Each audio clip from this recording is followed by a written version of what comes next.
One of the questions that I get asked often is, do we actually use and keep the projects we make for this channel? And truth is, we genuinely only make things that we want and need and intend to live with. As we've been getting the patio summer ready, I keep seeing projects that have stood the test of time. So in this video, I want to take a look at my 3 favorite summer projects that we're still using today.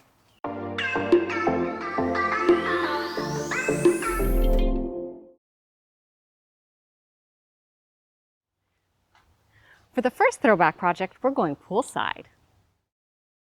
For this project, you pretty much only need a planter and a post, and a way to attach them, and some hooks, and heavy stones, and stain and sealer and screws, and a cracked jig. Yeah, okay. This was another one of my great ideas that looked super basic until I actually tried to do it. Thankfully, Ralph to the rescue!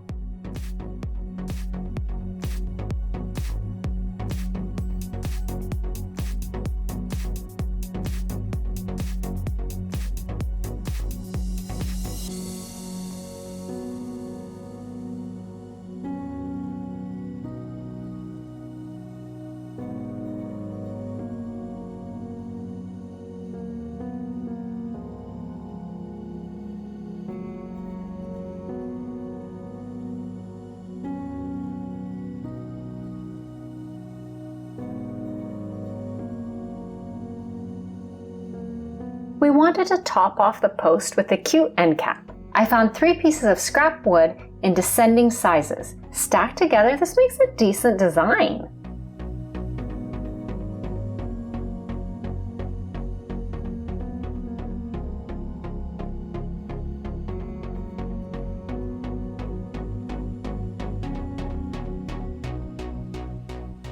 This is coming along really well. My next step is to stain the post black.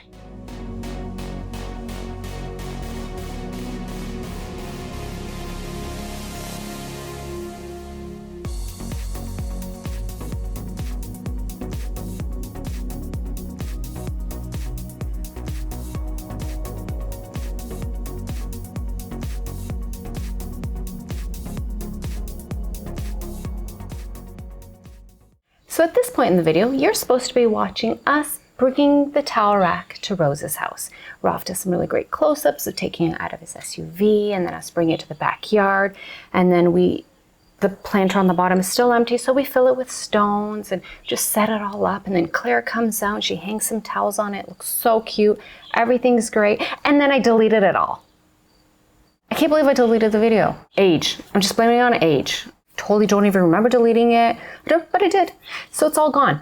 Now I have no and I have a couple pictures that I just snapped, but yeah, that's kind of not really how to end a video. So Ralph and I are gonna get in the vehicle, get in our little car, and drive on down to Rose's house and show you what it ended up looking like. All right, well, I hope you enjoy this little montage of us driving all the way over and redoing some of what we already did.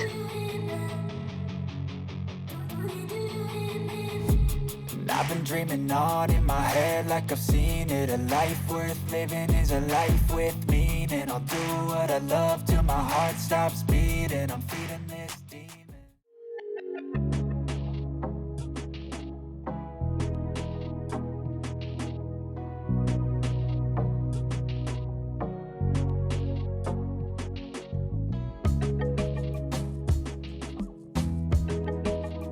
To think this project started with a plastic planter that had no use. Pretty awesome result, if I can say so myself. But my sister-in-law Rose loves it, the girls love it, and the towels are off the fence. Lots of success. Next up are these 2 large planters that I'm using this summer for my productive patio. I'm growing cherry tomatoes in one and cucamelons in the other. It's a great example of just using Home Depot supplies to make something super custom for your own yard. So take a look at how this went. I did pick up these large planters from the Dollar Tree. I know, they're huge for a dollar store, but they still kind of look pathetic here. And that won't do. So I have a solution. Build big, bold planters. Here are my supplies. 4 2x2s cut at 28 inches, 8 2x2s that are 17 inches, and a ridiculous amount of 21-inch 1x2s. There are 17 of these per side for a total of 68 for a planter. I also needed stain, sealer, glue and screws, a sander, drill, my least favorite tool, an impact driver, and my most favorite tool, a brad nailer. Still not sponsored by Ryobi. I'm sure there are a few other supplies that I miss mentioning, but it's all pretty basic stuff. This is the first shape you want to build for the frame of the planter. We marked off the ends to help us visualize where we needed to screw the 2x2 corners together. To prevent splitting the wood, we drilled pilot holes. Because each corner needs a screw in two directions, we offset these pilot holes. We didn't do anything fancy to assemble the frame, just glue and then screws in the pilot holes. This isn't the sturdiest construction, but it's okay because once all the slats are added, they'll add a lot more strength to the frame. Once Ralph made the two boxes, he attached them with the remaining 2x2s, again with glue and screws. My glue application skills are pretty epic, eh?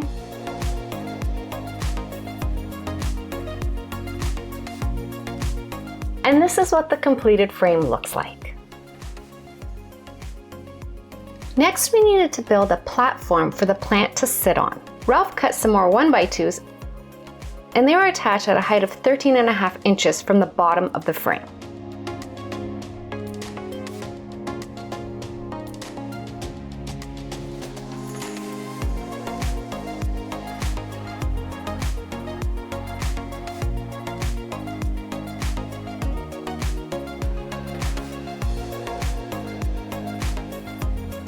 I stained the frame with a one-step 2-in-1. It's not an outdoor stain, but I will be going over everything with an outdoor sealer. I didn't bother sanding the frame because once it's all put together, you really won't see it. For the platform, I just used scrap wood from old signs I made. No one's ever going to see them, and I got to use up some of our scrap pile. I attached them with glue and brad nails. As you see, when I do something, it's brad nails, and when Ralph does it, it's screws. Brad nails are just so much easier.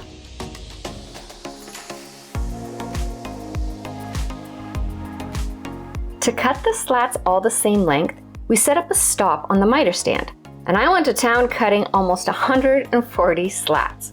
It was oddly fun. On the other hand, sanding that many slats wasn't that fun. I did go through a few batteries. This pile isn't even all of them.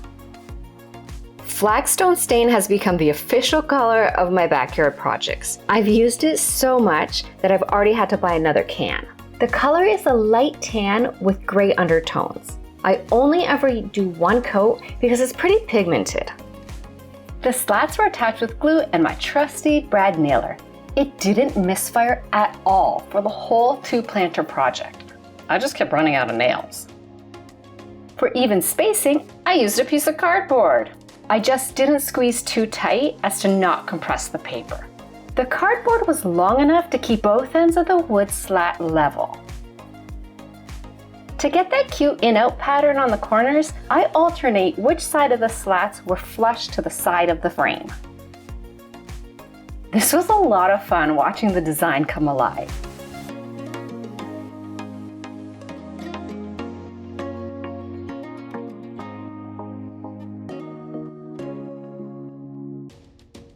As you go around and do each side, attaching the slats is just as easy as the start. The project doesn't get any harder or more complicated as you go along, and that's really nice. I love fun and easy projects that end up looking high-end. I didn't like seeing the nail dimples, so I filled them in. It's a personal preference if you want to give yourself more or less work.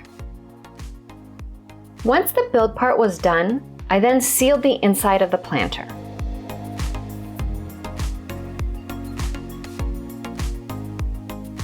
The outside was coated twice with a water-based flat clear finish.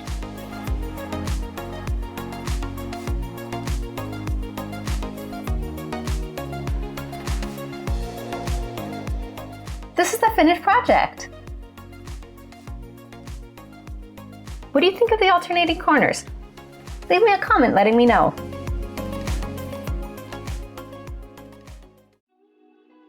Finally, it's time to put the planters on the patio.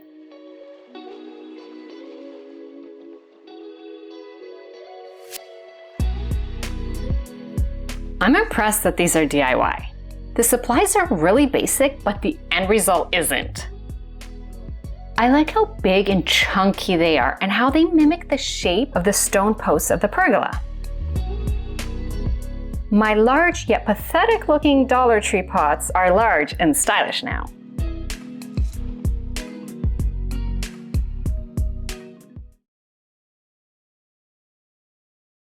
I've saved my favorite for last, this coffee table. Since the original video, I've resealed the top once and it's holding up perfect. Take a look at how this transformation happened. This is the table that I'm starting off with, but I only need the top.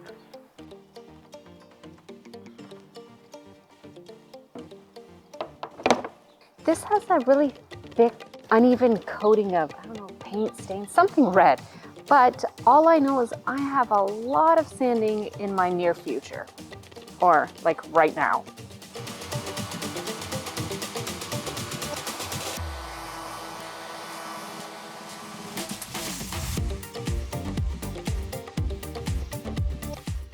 So I'm 2/3 done with just like a quick pass of 80 grit, and it looks like the table just has like a pretty bad rash right now.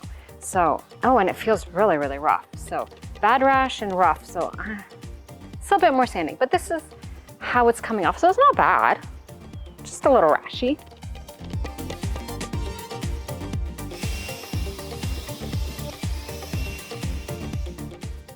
The sanding turned out fantastic. I am so happy with how this looks. The rash is gone. I just have clear wood. So I can stain now. I am mixing two stains because I want this to match what I already have out there, and that's kind of like a gray brown. So I haven't found a stain that is that gray brown that I have out there, so I'm gonna mix my own. I'm mixing classic gray and flagstone, and I did a 1-to-1 ratio, but it does look still rather a lot of gray. So I might need to do a bit more of the flagstone, but I'm gonna try it on the underside. Now I am going to finish both the top and the bottom, everything. I'm finishing this entire table. Like I'm going to stain it and varnish, like put the sealer on both the top and the bottom because it's going to be outside. So that's the nice thing with that, is that I can practice on the underside and nobody will see it. So let's see how my 1-to-1 ratio, which looks rather gray, looks on this wood. This is the fun part.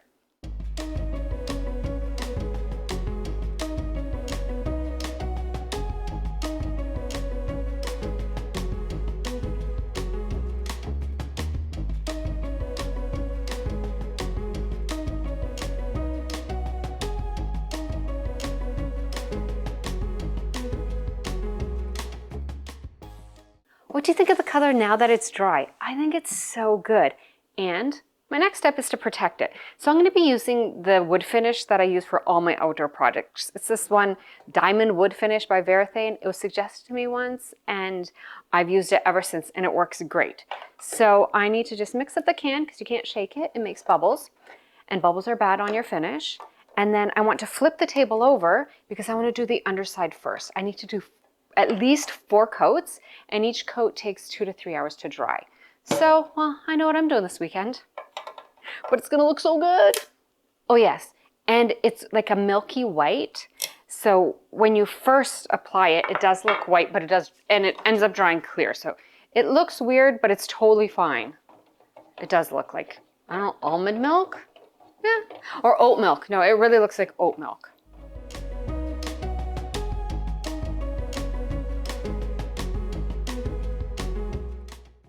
We picked metal hairpin legs for the table, and we ordered these off Amazon because they had really, really high reviews, like thousands of really high reviews. And I have to agree, these are great. Like they're just really sturdy. They're super smooth. They're just made really well. So link in the description, and I totally recommend these. Now we had one little hiccup with them. The screws that come with it were just a little, like just the tiniest bit too long. So if we had screwed the legs into the table, there would have been like little sharp edges popping out of the table, so we couldn't do that. Instead, Ralph added little pieces of plywood onto where we're going to attach the legs, so this will be like where we secure the legs, and no one will get stabbed. And the only thing I had to do was stain and seal them. So I still have a couple more coats of sealer just because I want to protect this table so we can have it for a long time. So after I'm done sealing pieces of wood that we added, then we can attach the legs, then I can seal the top, and the table will be done. Drinks on the patio. To attach the legs, Ralph used a master's degree in algebra, a deep understanding of fluid dynamics, precision measuring, and painter's tape.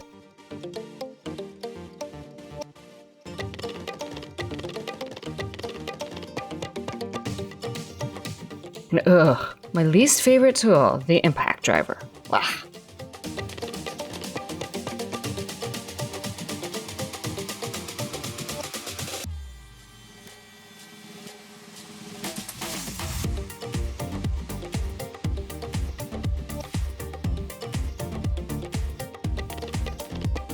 The legs are on, so that means there's only one last step. I just have to seal the top. So this is gonna be like at minimum of 4 coats. I might do 5, 6 coats, depending on how tired I get of doing it. But I can just keep putting on the clear finish, that diamond finish, and then we can take it outside.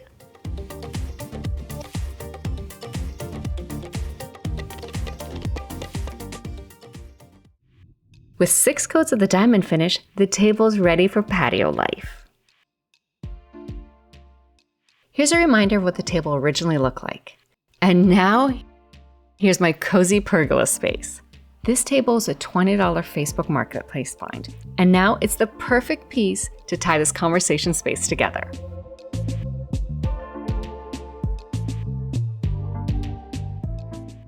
That was kind of fun looking back and reminiscing on old projects. Which one of these flashbacks was your favorite? Let me know in the comments. Well, thank you so much for reminiscing with me. And if you enjoyed this style of video, give it a thumbs up. And with that, I'll see you soon with another project. Bye. It's such a beautiful day. I'm going to go enjoy it.